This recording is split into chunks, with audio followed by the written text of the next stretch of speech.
Agora vamos ver, o Bolsonaro hoje teve um momento de estresse, ele explodiu, né, ele surtou, tem uma longa tirada, deve ter uns 5, 4, 5 minutos, a gente pode pegar qualquer um dos pontos, vamos pegar aquilo que ele falou sobre o Moraes, né, de usar a caneta para interferir nas eleições. É importante observar o tom em que a fala está sendo feita.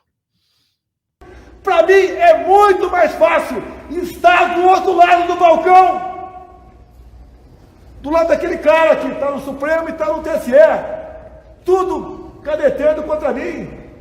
Acabou de me dar uma multa de 20 mil reais, que eu reuni com embaixadores aqui.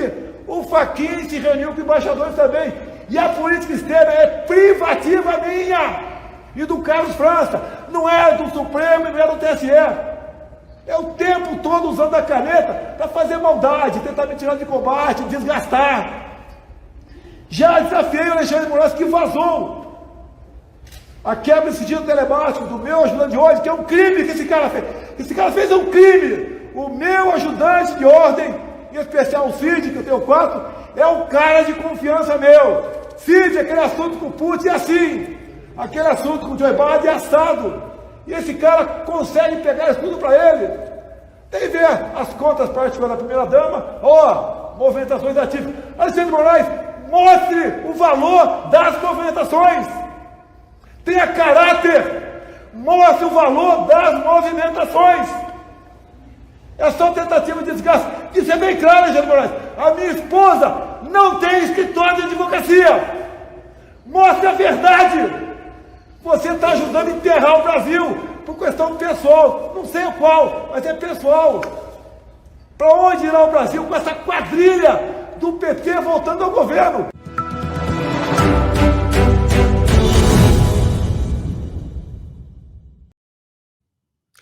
Vou repetir, o Bolsonaro é muito doido, né? Realmente ele não consegue se conter no espaço, né? Na formalidade mínima, né? Que o cargo requer dele, né? Ele teve uma explosão. A minha hipótese é que o que o fez chegar nesse ponto é justamente a investigação sobre o ajudante de ordens, que chega a família dele, né, ao abrir o sigilo ali da comunicação do ajudante de ordens, certamente ganharam acesso a muita informação da intimidade do Bolsonaro. É isso que o deixou furioso, é isso que o deixou... Agora, por que isso hoje? Por que exatamente hoje? Não dá para saber. Não tem uma explicação clara. Assim, não aconteceu nada de peculiar. Essa investigação do ajudante de ordem já vem acontecendo há semanas, né, há um bom tempo. Aparentemente, tem alguma coisa que ainda não veio à tona, né? Eu espero que ele se acalme, né? Porque realmente, assim, tá alterado dessa maneira, ninguém aguenta mais de uma semana, né, nesse jeito. Agora, vamos lembrar que esse embate do Bolsonaro com o STF, e muitas coisas a gente não sabe muito bem, né, o motivo, a gente vê também o STF indo além do que deve fazer, e que muito da população brasileira fica do lado do Bolsonaro, porque realmente Opa, entende, com né, absoluta que certeza. existe um avanço aí de parte do STF, que tem coisa que não é função realmente do STF, e o Bolsonaro pode ter razão aí, né? Não tenho a menor dúvida. A gente aqui no Antagonista e na Cruzoé vem repetidamente, né, Duda, Sim. apontando os excessos do STF e, sobretudo, do inquérito das fake news, usar uma expressão bolsonarista aqui, no que tange a liberdade de expressão. Esse é apenas um dos aspectos, né, desse excesso que o Bolsonaro que o STF já mostrou e o Alexandre de Moraes especialmente. Acabamos de ser censurados de novo um fim de semana atrás, né? Mas sobre o o backlash, né? Depois de falar uma palavra, depois de usar uma expressão do Bolsonaro, eu preciso usar uma em inglês para equilibrar as coisas. do bolsonarismo contra o STF, muito certamente ele virá, quer o Bolsonaro se reeleja, quer não. Porque uma das pautas desses 14 senadores bolsonaristas que entraram agora, né, que venceram as eleições, é tornar a vida dos ministros e do tribunal mais complicada, causar um pouco mais de apreensão nos ministros, quer com a ameaça de um processo de impeachment, né, quer com uma proposta, por exemplo, de aumentar o número de magistrados na corte, né? Daí você... Aí a gente segue realmente no caminho de El Salvador, né? Países que deram certo, né? Venezuela. a Hungria, né? Exato. É importante isso que você está falando, né, Duda? Acho até que você poderia falar um pouquinho mais sobre isso, porque por mais que o Supremo cometa erros, cometa excessos, a ideia de você destruir, refazer a estrutura da instituição, né, para satisfazer o interesse político próprio de um grupo, é realmente uma daquelas linhas que, uma vez você cruza, você não sabe mais o que vem, né? Não é isso? É isso mesmo. Bom, isso foi uma coisa que o Nayib Bukele fez em El Salvador, o Chaves fez na Venezuela, o Orbán na Hungria, e realmente, nesses 3 casos aí, não tem volta, né? Você tem, de repente, um presidente, um primeiro-ministro que consegue emplacar, de uma hora para outra, vários, né, ministros na Corte Suprema. E aí, realmente, o executivo passa a dominar o judiciário. E aí, enfim, se você tem já um Congresso que é favorável ao executivo, aquela coisa do equilíbrio entre os poderes já era, né? Não tem mais, né?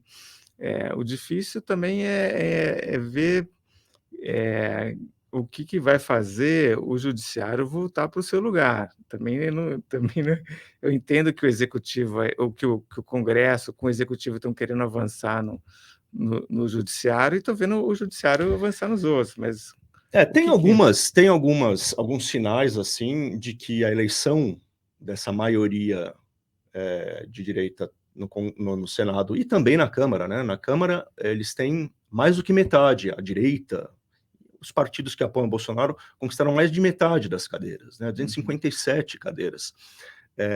Então, já tem alguns sinais de que o tribunal entendeu o recado. Quer dizer, os eleitores nos deram um recado. Eles sacaram um revólver, vamos dizer assim. Não apontaram ainda para o nosso peito, mas sacaram um revólver. É interessante você fazer uma comparação, talvez, com os Estados Unidos, né? A gente viu recentemente a derrubada da decisão sobre aborto, que durava desde a década de 60, certo? Foi uma decisão que foi tomada por uma corte liberal nos Estados Unidos. Desde aquela época, ela enfrentava uma oposição enorme dentro dos Estados Unidos, né? Só que levou 50, talvez até mais, né? 60 anos quase, para que os republicanos, né, a direita americana, conseguisse mudar a composição da Suprema Corte a ponto de reverter aquela política. Ou seja, as coisas foram feitas pelas regras do jogo. Demorou um tempão. Conseguiram uma maioria depois de 60 anos e reverteram. Muita gente ficou chocada, mas, enfim, não fugiu às regras do jogo, né? Nenhum presidente, nem o Reagan, nem o Bush, nem o Trump,